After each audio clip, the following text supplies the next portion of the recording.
നമ്മുടെ നൂറുൽ ഹുദ മദ്രസ നമുക്കറിയാം, കാലങ്ങളായി നമ്മുടെ നാട്ടിൽ പരിശുദ്ധമായ ദീനിന്റെ വെളിച്ചവും അറിവും നമ്മുടെ മക്കളുടെയും നമ്മുടെയും ഹൃദയത്തിൽ പകർന്നു തന്ന അതിമഹത്തായ ഒരു സ്ഥാപനം. മാഷാ അല്ലാഹ്, അല്ലാഹു അതിന്റെ ഇസ്സത്തും നിലനിൽപ്പും ഖിയാമത്ത് നാൾ വരെ ഉയർച്ചയിലേക്ക് അല്ലാഹു തആല എത്തിച്ചു കൊടുക്കുമാറാകട്ടെ. അപ്പോ ഇക്കൊല്ലത്തിന്റെ നമ്മുടെ നാട്ടിലുള്ള ആ ചെറിയ കുരുന്നുകളുടെ കൽബിൽ പരിശുദ്ധമായ ഇൽമിന്റെ ആ മധുരം പകർന്നു കൊടുക്കാൻ തെരഞ്ഞെടുത്ത ദിവസമാണ് ഇന്നത്തെ ദിവസം, ആദ്യത്തെ ദിവസം. ഇന്നാണ് നമ്മുടെ പുതിയ മക്കളുടെ പുതിയതായി അലിഫും ബാവും താവും പഠിക്കാൻ വേണ്ടി ആഗ്രഹിക്കുന്ന കൊതിക്കുന്ന ആ മക്കൾക്ക് വേണ്ടി അതിന്റെ കവാടങ്ങൾ തുറന്നു കൊടുക്കാൻ തെരഞ്ഞെടുത്ത ദിവസമാണ്. അതിൽ ചിലപ്പോൾ നിങ്ങളുടെ പേരമക്കൾ ഉണ്ടാവും, ചില ആളുകളുടെ മക്കളുണ്ടാവും. ആ മക്കളുടെ സന്തോഷം കാണാൻ വേണ്ടിയിട്ട് നിങ്ങൾ ഇന്നത്തെ സുബഹിന്റെ ആ മദ്രസ തുടങ്ങുന്ന സമയത്ത് 7 മണിയാവുമ്പോൾ എല്ലാവരും ഇതിലൊരു സാക്ഷികളാണ്. മക്കളുടെ സന്തോഷം എന്ന് പറഞ്ഞാൽ ഭയങ്കര സന്തോഷം. ആദ്യമായിട്ട് വരുമ്പോ ആ സ്ലേറ്റും ആ താവും ആ ബാഗും പിടിച്ചിട്ട് ഇങ്ങനെ മദ്രസയിലേക്ക് ആദ്യമായി വരുമ്പോൾ ഉണ്ടാകുന്ന ആ ഒരു സന്തോഷം നമ്മുടെ ജീവിതത്തിൽ മറക്കാൻ കഴിയാത്തതാണ്. നമ്മളും ആദ്യമായിട്ട് അലിഫ് പഠിച്ച് തുടങ്ങിയ ആളുകൾ അല്ലെ, താവോട് കൂടി തുടങ്ങിയ ആളുകൾ, അലിഫോട് കൂടിയിട്ട് തുടങ്ങിയ ആളുകൾ. ചില ആളുകൾക്ക് ആ അലിഫ് പഠിപ്പിച്ച ഉസ്താദന്മാർ ഓർമ്മ ഉണ്ടാവും, ചില ഉസ്താദന്മാർ അറിയാത്തുണ്ടാവും, ചില ഉസ്താദന്മാർ മരിച്ചു പോയിട്ടുണ്ടാവും. അവരാണ് ഏറ്റവും വലിയ ഉസ്താദന്മാർ. ഏറ്റവും വലിയ ഉസ്താദന്മാരല്ല ആദ്യമായിട്ട് അല്ലെ ഇസ്ലാമിന്റെ നിലനിൽപ്പിന്റെ ആ ഇസ്ലാമിന്റെ ചരിത്രത്തിന്റെ തുടക്കം നമ്മുടെ ഉമ്മത്ത് മുഹമ്മദ് സ്വല്ലല്ലാഹു അലൈഹി വസല്ലം തങ്ങളുടെ ശരീഅത്ത് അതിന്റെ തുടക്കം എന്താ?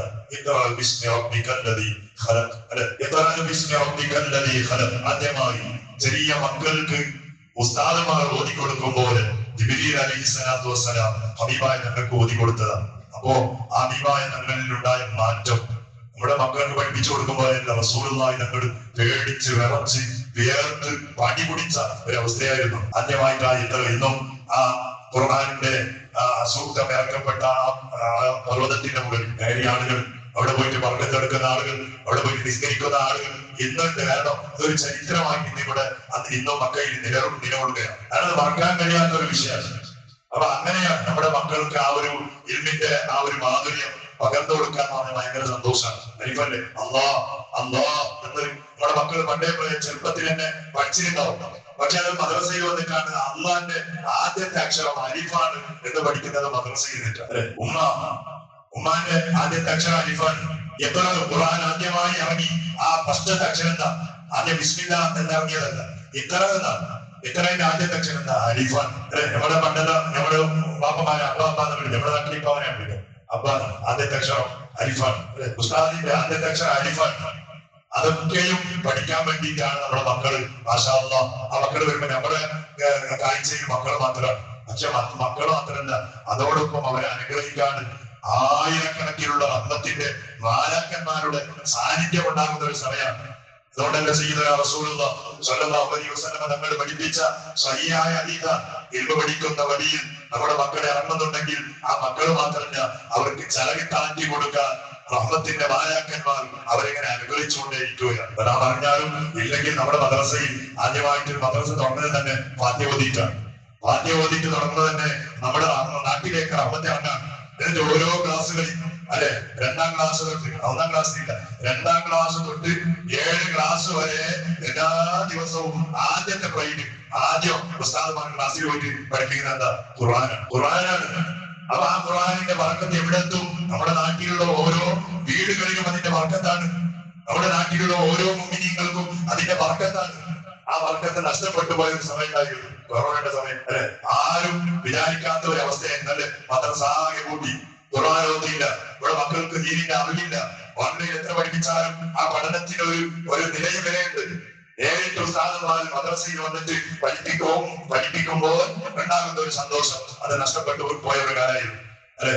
ആരും ബേജാറായ ഒരു കാലം. അൽഹംദുലില്ലാഹ് അല്ലാഹുവിന്റെ ആ വലിയ അനുഗ്രഹം കൊണ്ട് വീണ്ടും നമ്മുടെ മദ്രസ പദ്ധതികൾ, നമ്മുടെ പള്ളികൾ, നമ്മുടെ മദ്രസകൾ എല്ലാം പുനരാരംഭിച്ചപ്പോ അതിന്റെ ബർക്കത്ത് ഞങ്ങൾ ഇങ്ങനെ ആസ്വദിക്കുകയാണ്. പ്രത്യേകിച്ച് കഴിഞ്ഞ കൊല്ലം ഇക്കൊല്ലം ഇന്നലെ നമ്മുടെ സെക്രട്ടറി പറഞ്ഞ ഉസ്താദെ മദ്രസയിൽ ഫുള്ളായിട്ട് അഡ്മിഷനാണ്.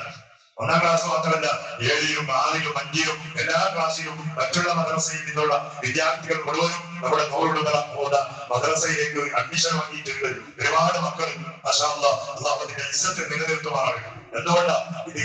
നിങ്ങൾ പഠിച്ച മദ്രസയുടെ ആ ഒരു ഇസ്സത്താണ്, ഹിദായത്തിന്റെ വെളിച്ചം. അതിന്റെ അർത്ഥം തന്നെയാണ് ഹിദായത്തിന്റെ വെളിച്ചം. മാഷാ അല്ലാഹ് ആ ഹിദായത്ത് നമ്മുടെ നാട്ടിലുള്ള ഓരോ മക്കൾക്കും മാഷാ അല്ലാഹ് അതിങ്ങനെ പകർന്നു കൊടുക്കുകയാണ്. ഓരോ ദിവസവും നമ്മുടെ മക്കൾ ഖുർആൻ ഓതുന്നു, നിസ്കാരം എന്താണെന്ന് പഠിക്കുന്നു, ശരീഅത്തിന്റെ നിയമങ്ങൾ മനസ്സിലാക്കുന്നു. മാഷാ അല്ലാഹ് അത് രൂപത്തിൽ നമ്മുടെ മക്കൾ നമ്മുടെ വീടുകളിൽ, അതുപോലെ നമ്മുടെ മക്കളുടെ ജീവിതം മുഴുവനും പരിശുദ്ധമായ ഹിദായത്തിന്റെ, ശരീഅത്തിന്റെ, ഇസ്ലാമിന്റെ വെളിച്ചം പകർന്നു കൊടുക്കുകയാണ്. നാം അറിയാതെ നമ്മുടെ മദ്രസ അതിന് വേണ്ട പ്രോത്സാഹനങ്ങൾ, അതിന് വേണ്ട സപ്പോർട്ടുകൾ ചെയ്തു കൊടുക്കേണ്ടത് മഹല്ല് നിവാസികളായ നമ്മുടെ ഓരോരുത്തരുടെയും കടപ്പാടാണ്. അപ്പൊ ഇൻഷാ അല്ലാഹ് ഇന്നത്തെ ആ വലിയ ഒരു സന്തോഷ ദിവസങ്ങളിൽ നമ്മുടെ മക്കൾ കുരുന്നുകൾ മദ്രസയിലേക്ക് കടന്നു വരുമ്പോൾ അതിന് ദൃക്സാക്ഷികളാകാൻ നമ്മുടെ ഓരോരുത്തരുണ്ടാകണം. അല്ലാഹു നമ്മുടെ മക്കളുടെ ആ വളർച്ച കണ്ട് സന്തോഷിക്കാൻ നമുക്ക് അല്ലാഹു തൗഫീഖ് ചെയ്യട്ടെ. ഇത് വലിയ ഭാഗ്യമാണ്. ഈസാ നബി അലൈഹി സ്വലാത്തു വസ്സലാം ഒരു ഖബർസ്ഥാനിലൂടെ നടന്നു പോകുമ്പോ ഒരു ഖബറിന്റെ ഉള്ളിൽ ഒരു മനുഷ്യനെ വളരെ ഭയാനകമായ രൂപത്തിൽ ശിക്ഷിക്കപ്പെടുന്ന ഒരവസ്ഥ ഈസാ നബി അലൈഹി സ്വലാം കണ്ടു മനസ്സിലാക്കി. അങ്ങനെ യാത്ര പോയി തിരിച്ചതേ വഴിയിലൂടെ യാത്ര വരികയാണ്. തിരിച്ചു വരുമ്പോ നേരത്തെ പ്രയാസം അനുഭവിച്ചിരുന്ന ഖബറാണിയോട് പ്രയാസം മുഴുവനും മുക്തമായ രൂപത്തിൽ അയാൾ നല്ല ഹാപ്പി ആയിട്ട് ഖബറിൽ കഴിയാൻ. ഈസാ നബി അലൈഹി സ്വലാം അള്ളാഹിനോട് ചോദിച്ചു, പഠിച്ചോനെ എന്തൊരു കാഴ്ചയാണ്, നേരത്തെ പോകുമ്പോ പ്രയാസം, തിരിച്ചു വരുമ്പോ സന്തോഷം. അത് അള്ളാഹു ഈസാ നബി അലൈഹി സ്വലാമിനോട് പറഞ്ഞ വാക്കെന്നറിയോ? ഈസാ, ഈ മനുഷ്യൻ മരിച്ചു പോകുന്ന സമയത്ത് അയാളുടെ ഭാര്യ ഒരു ഗർഭിണിയായിരുന്നു. അങ്ങനെ ആ ഭാര്യ പ്രസവിച്ച് കുട്ടി വലുതായി കുറച്ച് ഇങ്ങനെ പരിശുദ്ധമായ ദീനിന്റെ കാര്യങ്ങൾ മനസ്സിലാക്കാൻ തുടങ്ങി. അങ്ങനെ ആദ്യമായി ആ കുട്ടി അള്ളാഹുവിന്റെ പരിശുദ്ധമായ പേര് ഉച്ചരിക്കാൻ തുടങ്ങിയതാണ്. ബിസ്മില്ലാഹി റഹ്മാനി റഹീം എന്ന അള്ളാഹുവിന്റെ ആ മഹത്തായ ആ സൂക്തം ആ കുട്ടി, ഏത് കുട്ടിയാ? മരിക്കുമ്പോ ഗർഭിണിയായി ഭാര്യയുടെ പള്ളയിലുണ്ടായിരുന്ന കുട്ടി, പിന്നെ പ്രസവിച്ച് കുട്ടി വലുതായി വിസ്മി ചെല്ലാൻ തുടങ്ങിയപ്പോ ആ കുട്ടിയെ വിസ്മിയുടെ വർക്കത്ത് കൊണ്ട് അവരിൽ കിടക്കുന്ന ഉപ്പാന്റെ അലാബ് അള്ളാഹു ഉയർത്തി കൊടുത്തു എന്ന് ഈസാ നബി അലൈഹി സ്വലാമിനോട് അള്ളാഹു പറയുകയാണ്. അപ്പൊ നമ്മുടെ മക്കൾ ഖുർആൻ ഓതുമ്പോ എന്റെ വർക്കത്ത് എത്രയായിരിക്കും? അപ്പൊ ഞങ്ങൾ അറിഞ്ഞാലും ഇല്ലെങ്കിലും നമ്മുടെ മക്കൾ ഖുർആൻ ഓതുമ്പോ ദിക്ർ ചെല്ലുമ്പോ പരിശുദ്ധമായ നിസ്കാരം കൃത്യമായി നിസ്കരിക്കുമ്പോ അതിന്റെ വലിയ സന്തോഷം ഞങ്ങൾ മരിച്ചുപോയാലും നമ്മുടെ ഖബറിൽ കിട്ടുമെന്നതാണ് ഈ ചരിത്രം നമ്മെ പഠിപ്പിക്കുന്നത്. അല്ലാഹു തആല നമ്മുടെ മദ്രസയിലേക്ക് പുതിയതായി പരിശുദ്ധമായ ഇസ്ലാമിന്റെ കാര്യങ്ങൾ പഠിക്കാൻ വേണ്ടി കടന്നു വരുന്ന നമ്മുടെ മക്കൾക്ക് മുഴുവനും പടച്ചവനെ നാഫിയായ ഇൽമുകൾ നീ ചൊരിച്ചു കൊടുക്കണേ. അപ്പോ നല്ല ബുദ്ധിശക്തിയും നല്ല ഓർമ്മശക്തിയും തന്റേടവും എല്ലാം ഉള്ള മക്കളായി നമ്മുടെ മക്കളെ നീ വളർത്തണേ റഹ്മാനെ. നമ്മുടെ നൂറുൽ ഹുദാ മദ്രസയുടെ ഇസ്സത്തിൽ ഒരുപാട് കാലങ്ങളായി 6 പതിറ്റാണ്ടിലേറെയായി ഇവിടെ പരിശുദ്ധമായ ദീനിന്റെ വെളിച്ചം പകർന്നു കൊടുക്കുകയാണ്. എത്രയോ ആലിമീങ്ങൾ, എത്രയോ സ്വാലിഹീങ്ങൾ, എത്രയോ ഉമറാക്കൾ വാർത്തെടുത്തൊരു മദ്രസയാണ്. അതിന്റെ ഇസ്സത്ത് നീ നിലനിർത്തണേ റഹ്മാനെ. ഇനിയും ഒരുപാട് കാലം അവിടെ നമ്മുടെ നാട്ടിലുള്ള ഒരുപാട് മക്കൾക്ക് പരിശുദ്ധമായ ദീനിന്റെ ഇൽമിന്റെ വെളിച്ചം പകർന്നു കൊടുക്കാൻ അവിടെ നമ്മുടെ മദ്രസയുടെ ഇസ്സത്ത് നീ ഉയർത്തണേ അല്ലാഹ്. ഇസ്സത്ത് നീ നിലനിർത്തണേ റഹ്മാനെ. അതിന്റെ പുരോഗതിക്ക് വേണ്ട, അതിന്റെ ഉയർച്ചയ്ക്ക് വേണ്ട എന്തൊക്കെ സാമ്പത്തികമായ ആവശ്യങ്ങളുണ്ടോ അത് മുഴുവനും റബ്ബേ നീ തുറന്നു കൊടുക്കണേ അല്ലാഹ്. റബ്ബേ നമ്മുടെ പള്ളിയുടെ കാര്യങ്ങൾ നീ ഇസ്സത്തിലാക്കണേ റഹ്മാനെ. ഒരുപാട് ആളുകൾ ചെറുതും വലുതുമായ സഹായങ്ങൾ നൽകിക്കൊണ്ടിരിക്കുകയാണ്. നൽകിയവർക്ക് മുഴുവനും അല്ലാഹുവേ നീ ബറക്കത്ത് നൽകണേ അല്ലാഹ്. ഈ പള്ളി ഇവിടെ സ്ഥാപിക്കപ്പെട്ടത് മുതൽ, ഈ പള്ളിക്ക് സ്ഥലം കൊടുത്ത ആളുകൾ മുതൽ ഇന്ന് വരെ ആരൊക്കെ എന്തൊക്കെ രൂപത്തിൽ ഈ പള്ളിയുമായി സഹകരിച്ചോ അവരെ നീ ഏറ്റെടുക്കണേ അല്ലാഹ്. അവർക്ക് വലിയ ബറക്കത്ത് നൽകണേ അല്ലാഹ്, ഖൈർ നൽകണേ റബ്ബേ. അല്ലാഹ് മിക്കവാറും ആളുകൾ ഈ പള്ളിക്ക് വേണ്ടി സഹായങ്ങൾ നൽകുമ്പോൾ മരിച്ചുപോയ കുടുംബങ്ങള് ഓർക്കാനാണ് പറയുന്നതെങ്കിൽ ആരൊക്കെ അവരുടെ കുടുംബത്തിൽ നിന്ന് മരിച്ചുപോയോ, നമ്മുടെ കുടുംബത്തിൽ നിന്ന് മരിച്ചുപോയോ അവരുടെ കബറിടം നീ സ്വർഗമാക്കണേ അല്ലാഹ്. അവർക്ക് നീ മഗ്ഫിറത്ത് നൽകുമ്പോ ആ ഹദിയയുടെ ആ സ്വതക്കയുടെ എല്ലാ സന്തോഷങ്ങളും ഖിയാമത്ത് നാൾ വരെ അവരുടെ കബറിൽ നീ നിലനിർത്തണേ റബ്ബാനെ. ബിഹഖി സയ്യിദിനാ മുഹമ്മദിൻ സ്വല്ലല്ലാഹു അലൈഹി വസല്ലം. ഹസ്ബുനല്ലാഹു വനിഅമൽ വകീൽ. نعم المولى ونعم النصير. ونعم الوكيل. نعم المولى ونعم النصير. حسبنا الله ونعم الوكيل. نعم المولى ونعم النصير. صلى الله على محمد صلى الله